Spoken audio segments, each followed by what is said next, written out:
everybody, and welcome to the Flute Practice. I am sitting here with Professor Katherine Kemler from Louisiana State University, and today she is going to share some of her amazing knowledge on how to improve your tone. And I'm very excited about the session. I am anticipating learning some cool new things, so let's go check it out.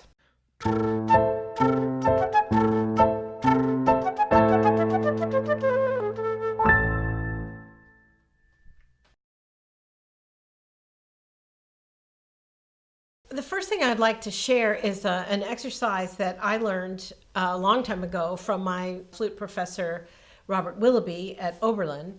And it was apparently an exercise that was passed down to him from William Kincaid, who was the father of American flute playing.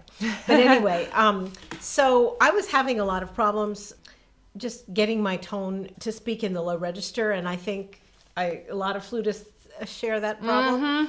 So the first thing he had me do were whistle tones. Now, whistle tones are kind of high sine tones that are not like a regular flute sound. It's almost like whistling. And if you don't know how to whistle, it doesn't matter. You can still do this. You can just imagine like you're blowing soap bubbles like you might have done as a child. Yeah. And a lot of you may have gotten whistle tones accidentally. Let's say you were trying to get soft on a low C and you did this. Yes, I know that. Or like at the end when you do diminuendo and you get to the end of the note and then you're like... Yes.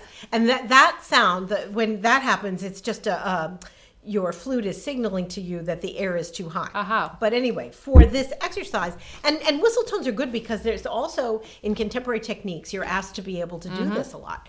So the whistle tones are like pure sine tones. And I mean, you can go from the low notes, but I think the easiest ones to get are from the very highest register. Okay, yeah. So if you finger a high A, and the pitch you want is the pitch of the actual note that you're fingering. I'm going to grab my flute here quickly. So finger the high A and just...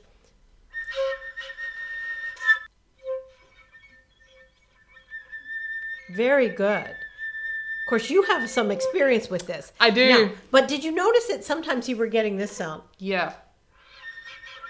Sort of cracking into the note. Yeah. And actually, that's really good, especially to know about this, and especially for people who are having trouble just getting them in the first place. If you get that note, that funny sound, that sort of that sound, that's not a whistle tone, but it tells you that you're doing everything right. And all you need to do is slide your lip a little bit forward. So try getting that and then sliding it. See? That is really cool. Yeah, try it again. Just get that undertone. And make sure you're not blowing too much air, because if you're blowing really hard, it's not going to work. It has to be so little air that if it's enough air to rustle a feather, that's too much. Good. So try to get that undertone first, really soft, and then yes. See, because if you play it loudly, you're not going to get it. Wow. I can imagine that's also really helpful for learning how to do kind of a piano or pianissimo playing and sort of those tone colors.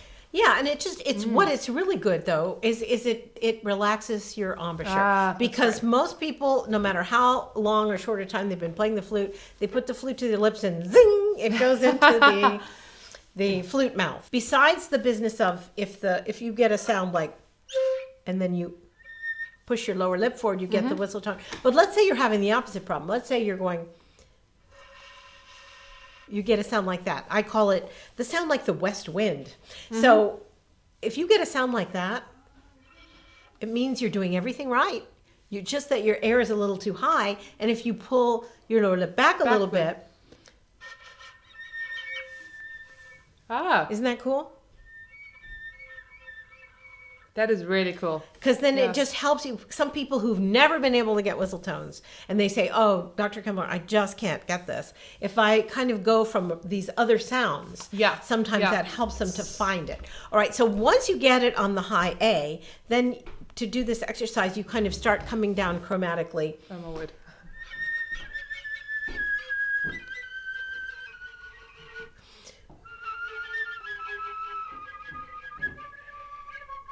To C. Okay, I'm going to try this. Okay. It's hard. It's not easy, but good. Wow, you're a star. F, E, E flat, D, C sharp, and then C. Good. And notice that when you got to the C sharp and C, you kind of went up to a harmonic. Yeah, and that's okay. If it's a whistly sound, it's good. All right. Okay. So let's say now you're at C. You're the C above the staff. But the next step is to overblow the C. But when you do it, you're so relaxed that it's not your pitch that emerges out of the flute. It's not going to be the C above the staff. It's going to be the C in the staff. So if you go, so even if you're, or. You just kind of overblow it. It doesn't have to sound beautiful. It's sort of like a foghorn. Okay, cool. Okay. Good. And try to not pull your quarters back when you do it. Just kind of keep everything loose. Almost letting it puff out a little bit. Yeah, like a squirrel that has nuts in its cheeks. Good. And then the next step is to do a tongueless attack exercise. You're not tongue, you're just going ha. But you're going to do 4 short notes, 4 quarter notes, and then a long note like a whole note. So you're going to go ha, ha, ha, ha, ha, like this.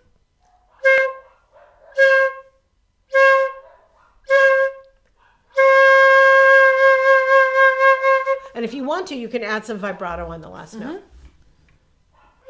So do the whistle tone first. Okay, and cool. And then get the note. Good. Now do the 4 shorts and a long. Take your time.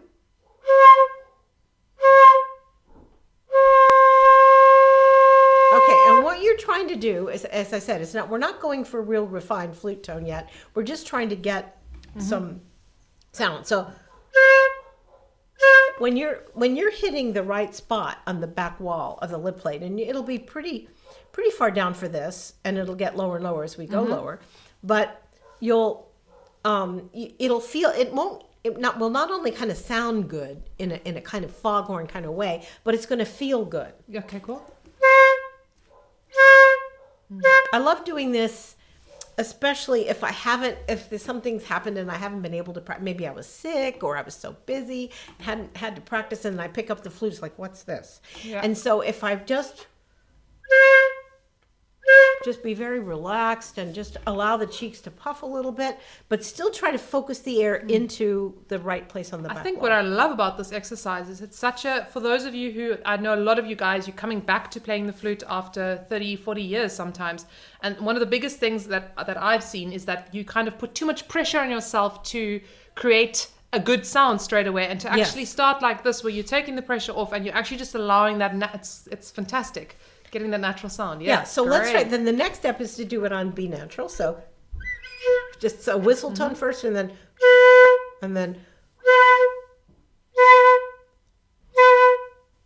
and kind of try to think of your upper lip as kind of like a funnel, and you're just funneling the air down. Cool.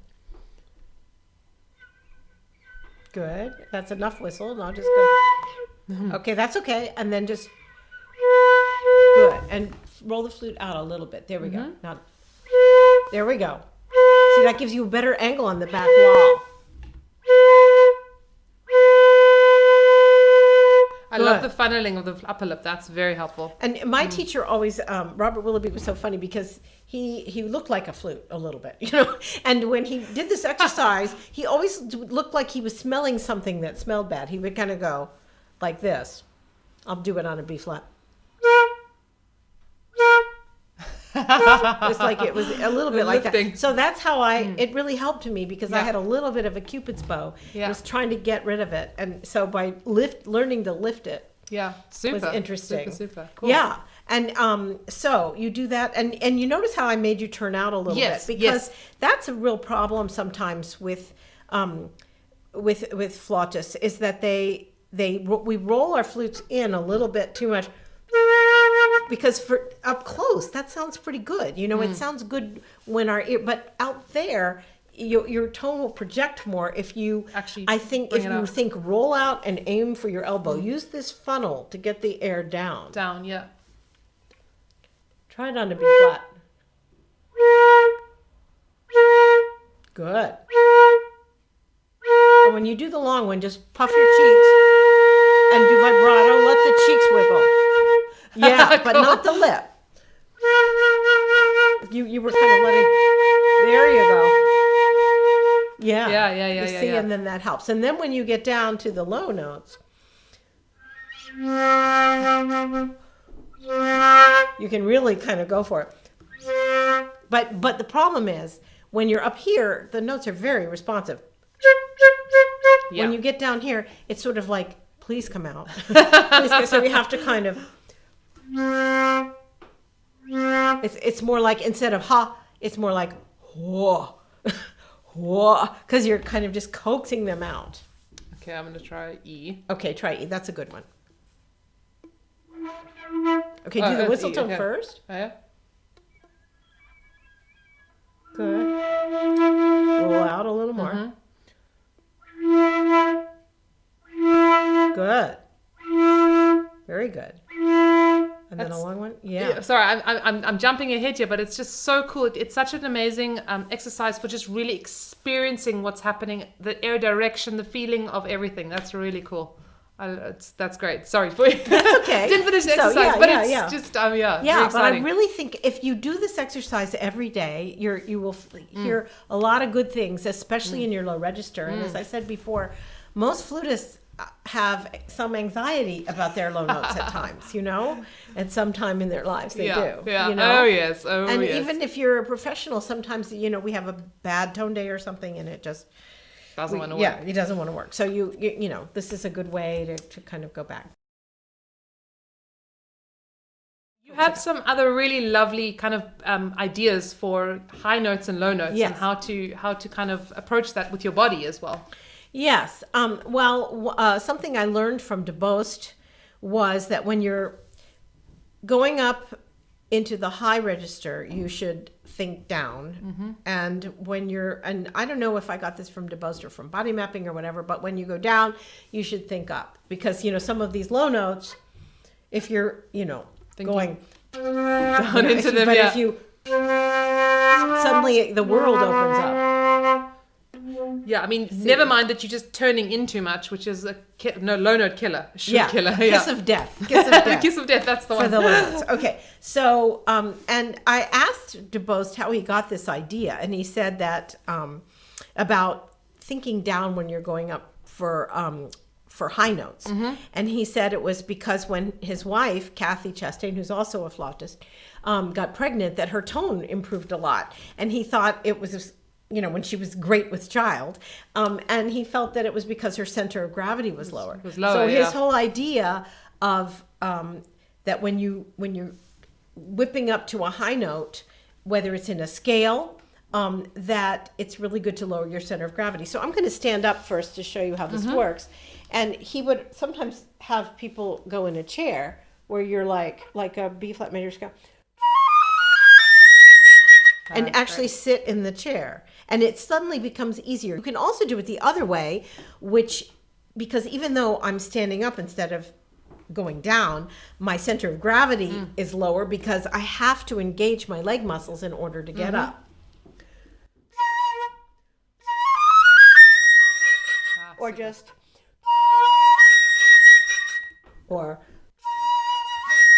I'm going to have you try it. Okay, I'm going to give that a try. So why don't you play just an octave, B flat to high B flat, and first of all, just do sit. It. Just sit and just do it.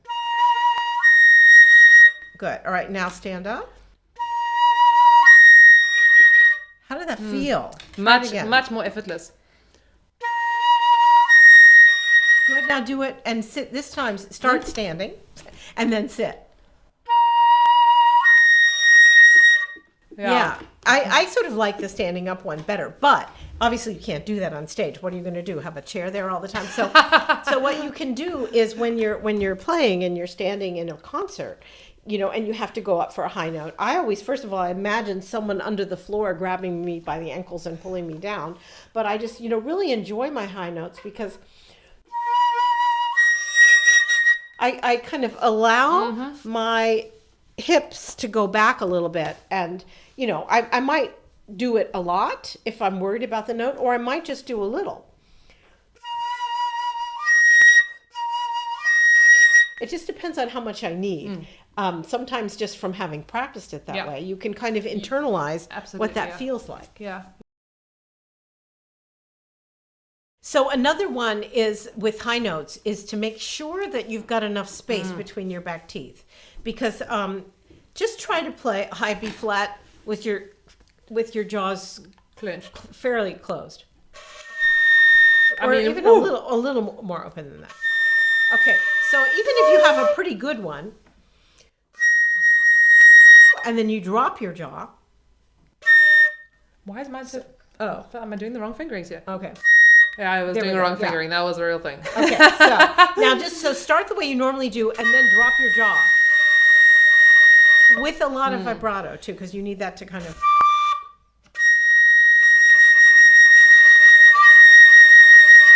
Yeah, how does that feel? Yeah. I mean, just the sort of resonance opens up with that sound. Yeah, it's amazing. Yeah. And the other thing is that a lot of people, they're when they're working on their high notes, they do it without vibrato or without enough vibrato, and that always sounds like someone is screaming. So like I was sounding right now. you weren't quite using enough vibrato. So what you want to do, and this is a genie backstressor exercise or idea, is sometimes when it's hard, because we're thinking about so many things, that if you were to think ta ha ha, say ta ha ha. Ta ha ha. And so if you go ti ha ha ha, ta ha ha ha. Good. Okay, you're just doing it right in my ear. It's okay. So, it's like, ta, yes, it's there. Yeah, but see, with so much volume that time, that was good. Yeah. Yeah, much better. Yeah. So just always make sure that if you're ever in the migraine range of the flute, playing loudly, especially when you're playing loudly, use not just some vibrato, use really wide amplitude vibrato. Super. An exercise that I got from Michael Cox, who is a wonderful British flautist who plays in many major orchestras in England and teaches at a lot of the major music schools. He, because a lot of people also, when we play up in the high register, we get sharp. Yeah. And one thing that really helps us, this exercise is based on harmonics, which you're going to do two things. First of all, when you use harmonics, it helps add more depth to your sound. We don't want a high piercing sound that's thin. Yeah. We want a more depth. So this exercise, we're going to start with a high E flat, but we're not going to finger the high E flat. We finger an A flat, and we go from A flat to low E flat to low B, back to low E flat, and then back up to A flat. So it sounds like this.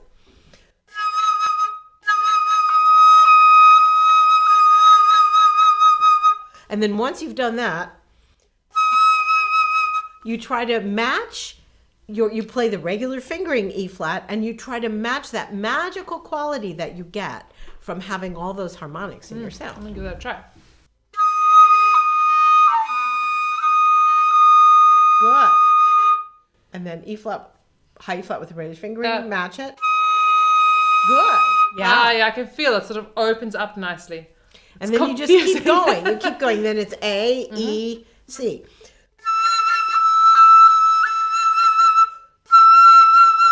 Of course, when you go back to E, you might want to take your little finger off. It'll help you match the pitch better.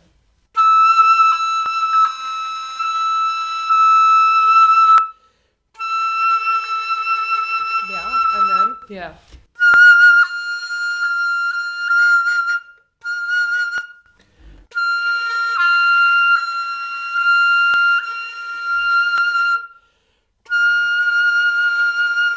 That's great. Yeah, That's and really that great. one you could fork it to help it bring the pitch down because it's still a little high again. Yeah.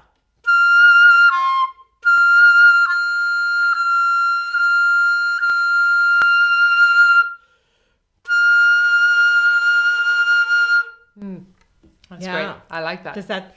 Yeah. So and you can keep going. I think the highest you can do is high B flat, but that's really hard. A works. But when you get there, you have to start with a middle D. Oh my goodness. Yeah. So it's sort of like